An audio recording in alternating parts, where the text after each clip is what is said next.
tombe sur des travaux qui sont demandés par la ville de Carros et les Carrossois. Donc la métropole a étudié cette affaire par rapport à la circulation, à la vitesse et au déplacement en mode doux, donc les vélos et les piétons. Sur cette base-là, on a pris en route donc la RM1, c'est l'existant. Aujourd'hui, c'était une route qui est très circulée, qui est passante, où il n'y avait pas de trottoir à l'époque.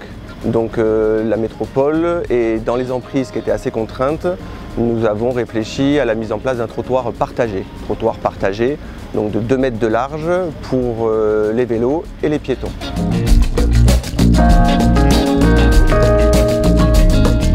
Nous avons beaucoup d'enfants qui vont notamment au collège à pied le matin et ils n'étaient pas du tout en sécurité. Ça fait de nombreuses années que ce point noir avait été évoqué et enfin on arrive à le résoudre. C'est la métropole qui pilote et qui finance sur un budget qu'on appelle le récurrent voirie qui est de l'ordre de 180 000 € pour réaliser cet équipement. Alors ça rentre dans un projet global, alors plus celui des plans de Carros, mais également de nos entrées de ville. On s'était engagé dans la campagne à requalifier les entrées de ville. Ça fait partie d'une entrée de ville et celle-là, elle sera enfin aux normes, embellie et quelque chose qui est encore une fois très attendu.